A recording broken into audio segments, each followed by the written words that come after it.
by India is extremely important regarding all these issues.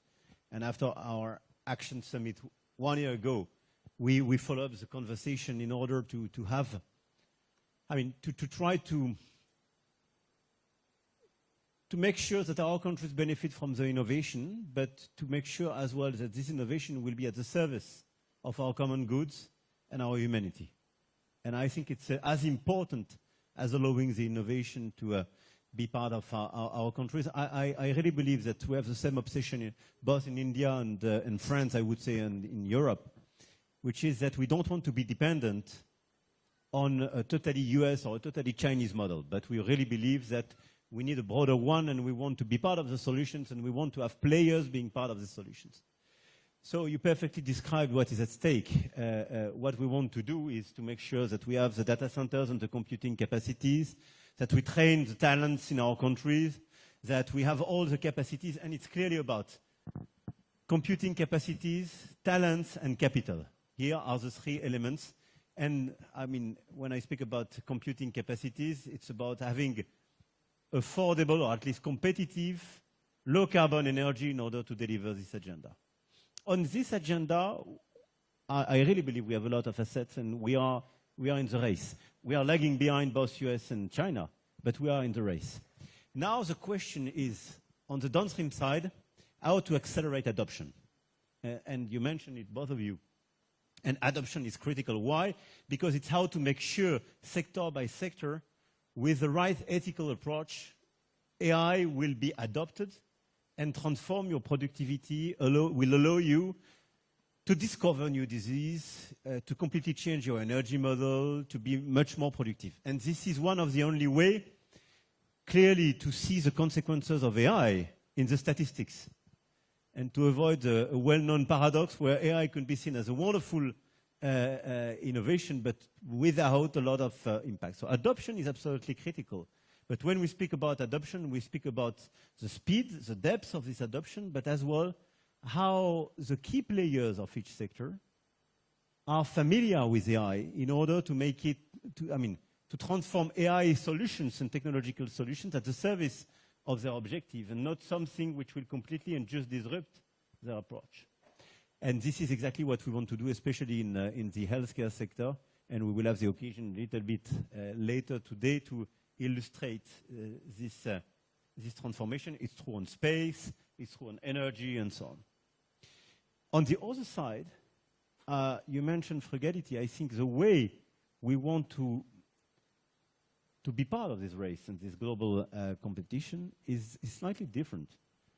When we speak about data, when we speak about energy, I think both India and France do consider that we can do it in a different way. The hyperscalers are organizing this approach.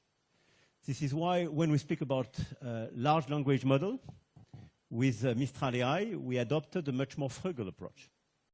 It was a real pleasure to watch and listen to President Emmanuel Macron of France, where he was interacting with the students and talking about the French education and how Indian students can come to France for the same.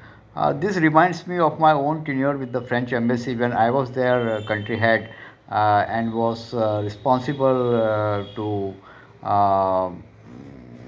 promote French education in India. During that tenure, I remember that was in 2006, 7, 8. We have sent a lot of students from India to France, and also organized a lot of fairs, and also signed MOUs with various universities. So I remember that during that time, the number of students that we used to send were still in hundreds. So this is a really good goal of having around 30,000 students by 2030. I think that's not a difficult goal. There are a few problems that we have observed during that time. And for example, language is a major problem.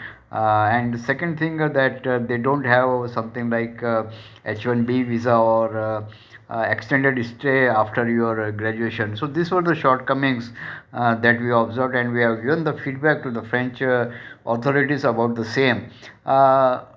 there were reforms after that. A lot of scholarships were also introduced, and that's how the number of students started increasing that went to France. France has definitely a lot of good institutes. There is this institute, Science Po, which is very good for your political science and things like that. A lot of French bureaucrats have studied from Science Po. Then there is a top class management institute like INSEAD and HEC. ASEC, and many others. So they have a good international reputation, and so a lot of Indian students used to go to this management institute also for their higher studies. Then there are engineering institutes, and some of them are really good. So France has a good collection of reputed institutes in the field of arts, commerce, your engineering, as well as in management. So I am sure that with this openness of France, there will be a lot of students who will be eager to go to France and complete their education. The only thing I am not sure whether that is possible as of now or not. The French should automatically extend a visa to this student at least for 6 months or 1 year, so that they can find a job and work there. That is very important. Yes, English has been introduced in many of the institutes, so that is really helpful. And also, I don't think the French fees is less, but it's manageable.